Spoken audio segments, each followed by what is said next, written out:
Okay, the masking has been removed, as you can see, and the two little strips of decal, one silver, which was from my stash, and a little white piece which came with the kit, make some canopy frames, and that came out nice. The front masking came out okay. They actually provide you decals for these two little strips in the nose bubble. I chose to paint it. The strips were kind of narrow. These are kind of wide, but they were embossed in the shape of the vac form bubble there, and I just went with that. So you can see I got the landing gear started. I also installed the little actuators for the ailerons, this little actuator for the rudders with little bits of wire on either side into this hole here.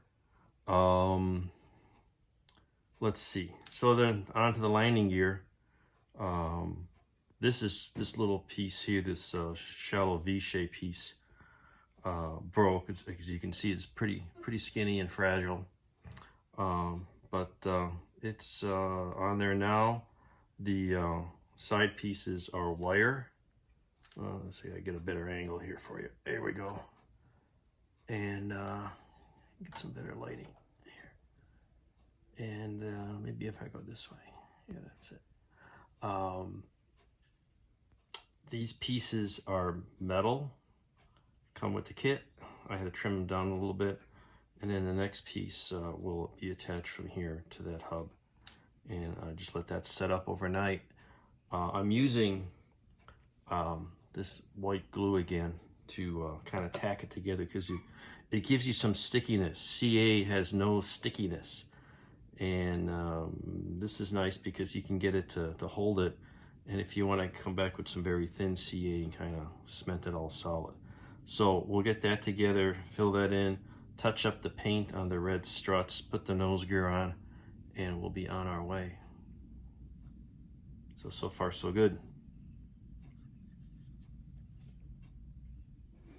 As you can see, it's sitting on its landing gear of sorts. There you go. Got the all the pieces glued together and touched up the paint. And the landing gear is looking pretty good.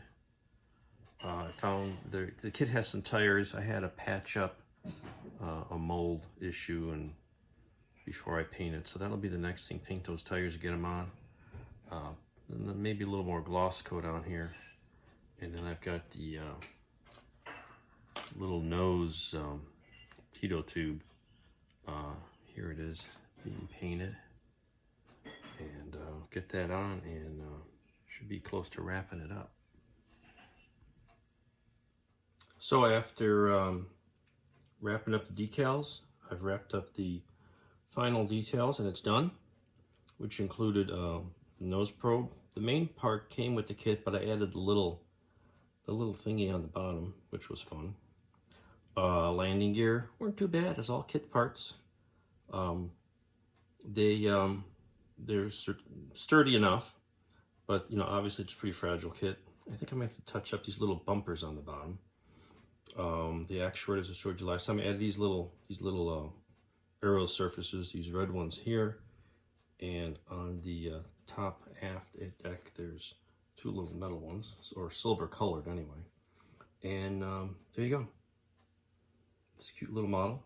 It does need nose weight to sit on the nose properly, and turned out okay. So hope you like that build. And I even built a little box for it. You can see here a little closer up. I took the actual box and made a little cradle for it. So there you go, little cradle. And so I can take it somewhere by just popping it in here. And then it won't go anywhere. Isn't that nice? And close the lid and should work fine. So anyway, there's the M2F1. And I hope you enjoyed that build, and come on back to this website for more models, more spacey-oriented models that I'll show you how to make. Thanks very much. Mike Makowski signing out for this series.